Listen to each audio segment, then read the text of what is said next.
There is a very common mistake according to which in Iceland we have the boundary between the American plate and Eurasian plate.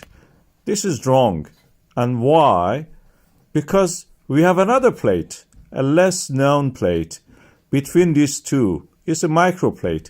It's called Hreppar microplate. This is where we have no earthquakes, no volcanism, yes, no volcanism, and no tremors of any kind that can actually threaten the life. Of course, this is in the central parts of the Iceland, where the western volcanic zone and the southern volcanic zone come in contact. The triple point of that is bounded what we call as Hengill volcanic system. This is a nasty volcanic system, one of the biggest of the sequence of the volcanic systems in the Reykjanes Peninsula. It had erupted last time in 2000 years ago, and it has a large lava field. Because it's close to the glaciers, it can be potentially explosive. At the moment, it is a source of the geysers, the geothermal fountains of hot springs, as you can see here. And they can erupt to a beautiful height, several hundred meters sometimes. This is because at the depth, the groundwater comes in contact with the rocks which are heated by the magma from the previous eruptions. This is practically the lower to the middle part of the ophiolite system that we know from the Oman, Cyprus, Iran, America, Australia, even Britain. These are the areas that the volcanic eruption happened in the past. Of course, this Reykjanes Peninsula has been active over the past few years.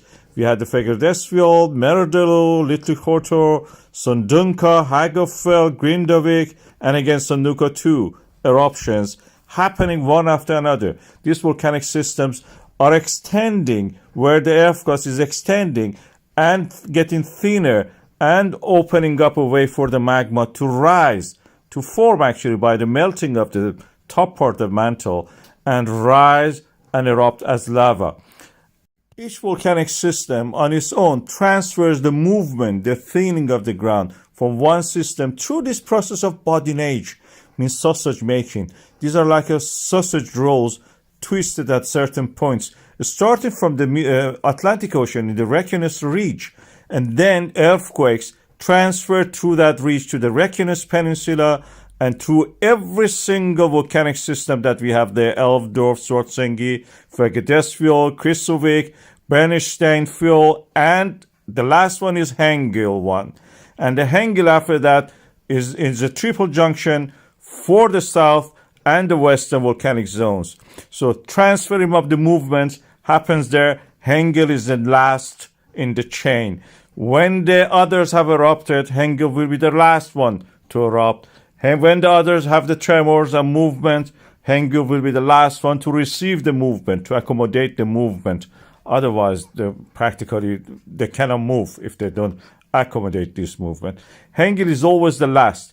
So in that sense, we can say that this is difficult to move the Hengill. And now the Hengill, we have earthquakes in that area, which is now moving. The transformation of the movement from the Reykjanes Ridge to the Reykjanes Peninsula is not completed. And as the time goes by, when the Kristuvik volcanic system is awakening, next is the Brennisteinfjall activated, and then the Hengill volcanic system.